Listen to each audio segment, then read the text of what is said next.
क्या कोई नहीं रहेगा, यहाँ चले बाहर, वो चले जब डिसाइड करेगा। अरे जो लगाना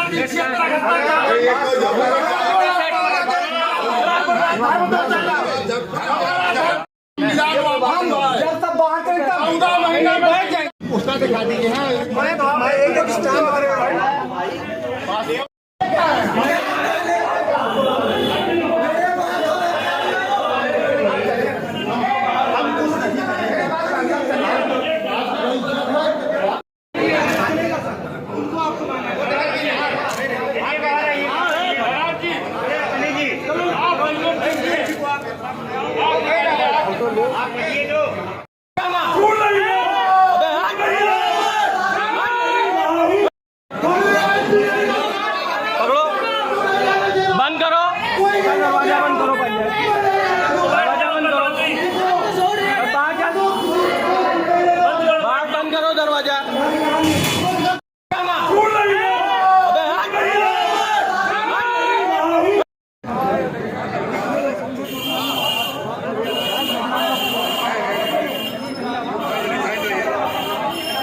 क्या मामला है, किस चीज को लेकर के ये विवाद चल रहा है? जैसा कि आप देख रहे हैं, ये मंदिर हमारा प्राचीनतम मंदिर है। कागज कहाँ गया हुआ मंदिर हमारे यहाँ का, तीर्थों के राजा प्रयागराज कहा जाता है। तीर्थों के राजा, सारे तीर्थ के राजा है प्रयागराज, और प्रयागराज के राजा हैं माननीय वेड़ी माधव जी ठाकुर साहब हमारे।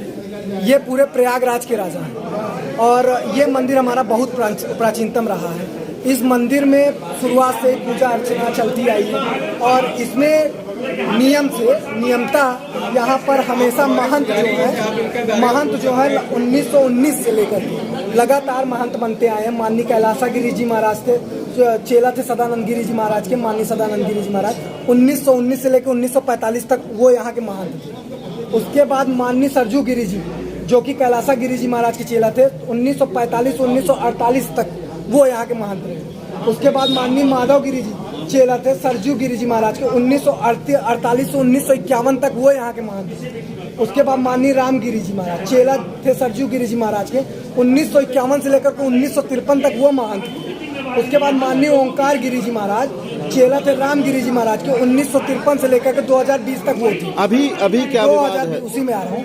2020 में उनका देहावसान हो गया। देहांत के बाद उनकी पुत्री ने, यानी कि विभा जी ने यहाँ का कार्यभार संभाला। तो उन्होंने, हालांकि वो पेंशन लेते,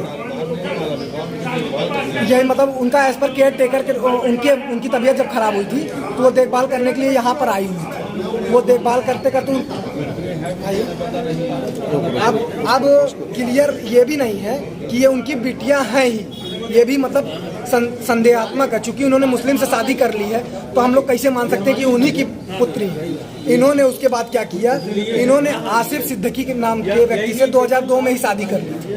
उसके बाद इन्होंने उनको धर्मांतरण कराया, हिंदू धर्म में धर्मांतरण कराया उनका, और धर्मांतरण करा करके इस मंदिर पर आकर के अपना देख रेख करने लगे। उसके 8 ही महीने, कुछ ही महीने बाद इन्होंने फिर मुस्लिम धर्म में इन्होंने अपना कन्वर्ट करा लिया अपने आप। और उसके बाद से ये मंदिर के अंदर अवैध कार्य जितने भी हो रहे हैं, दारू, सिगरेट, गांजा, जो भी नहीं होने चाहिए यहाँ।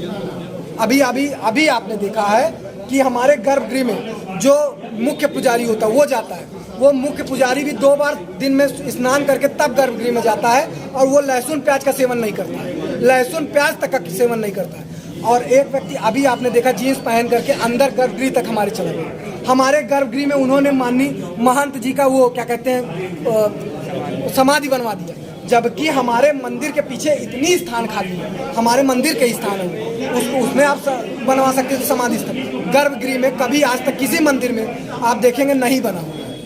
हम लोग हमारी यही मांगे हैं कि इनको भी हटा दिया जाए यहाँ से, इनको ले करके ले चल करके क्या कहते हैं, हमें भी ले चले। हमारे डॉक्यूमेंट्स देख रहे हैं, उनके भी डॉक्यूमेंट्स देखिए, उनको भी बुलाया जाए, लेकिन वो बाहर आने को तैयार नहीं है। उनको ले चले, हमको भी ले चले, वहाँ हमारी दोनों लोगों की बातें समझे, जब लगे तो हमारा मंदिर अखाड़े को दे दिया जाए। परिचय आपका? मेरा आशुतोष शुक्ला नगर, मैं यहाँ का निवासी हूँ, इंद्रनगर। किस चीज को लेकर के विवाद चल रहा है, क्या बात हुई है? पहले हमारा परिचय, मैं जितेंद्र मानव, काशी प्रांत।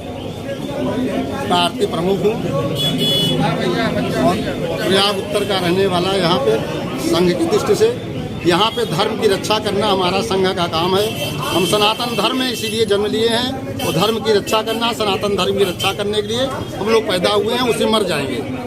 यहाँ पे मांग एक महिला रहती है, उसका नाम है विभा आसिफ। उसने मुसलमान से पहले त्रिपाठी थी और उसने मुसलमान से शादी किया बॉम्बे में। उसके बाद उससे लड़का पैदा हुआ, वही अभी जीन्स पहनकर ऊपर चढ़ गया। इस गर्भगृह में कोई कपड़ा वस्त्र पहन नहीं जाता। 7 समय का ड्रेस है, 7 समय बदला जाता है, जल छोड़ कर जाता है। यहाँ के महंत भी नहीं जाते, इसके अंदर कोई महंत नहीं जाते। अब यहाँ चाहे नए नए नेता आ जाते हैं, नेता अब और यहाँ पे रात यहाँ पे आके कोई देखते हैं कोई दूसरा घुस रहा है। हम उम्र हो गई 55-60 साल हम होने वाले हैं, हमने कभी यहाँ किसी के अंदर प्रवेश नहीं देखा है। यहाँ पे इसके अंदर गर्भगृह में कोई जाता ही नहीं। इसके पीछे मुर्दा दफना दिया गया कोरोना काल का फायदा उठा करके। उसके पिताजी सामाजिक वो हैं, गृहस्थ हैं, दफनाया कैसे गया? उनका कर्मकांड होना चाहिए, उनका दशगात्र होना चाहिए, एकादशा होना चाहिए। वो नागा साधु नहीं थे, वो भी गलत कराया। उस समय कोरोना काल था, हम लोग बोल नहीं पाए, जानकारी हुई भी बैठ गए। अब कोरोना काल खत्म हुआ, अब हमको लगा बल कि हमको धन की रक्षा करना चाहिए, उसको तत्काल हटाया जाए। जो परंपरा है कि पंचायती महानिर्वाणी अखाड़े के साधु बैठते हैं, जहाँ से ओंकारगिरी जी आए थे इसके पिताजी, जिसके आदेश से उसी के वो खत्म हो, दूसरा साधु यहाँ बैठे। वो पंचायती निर्वाणी अखाड़ा कोई भी साधु बैठे, हम किसी साधु को नाम नहीं लेंगे, न जानते हैं, लेकिन बैठेगा तो पंचायती महानिर्वाणी अखाड़ा का साधु बैठेगा।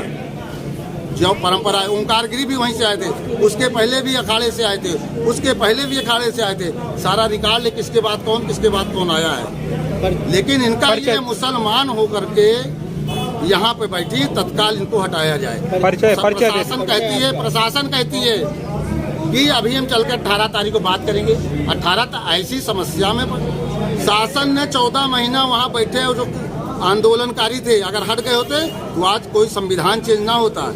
हमारे धर्म की रक्षा के लिए आपको तुरंत फैसला करिए ना, बुला बैठाइए, उसको बताइए उसका पति कहाँ है।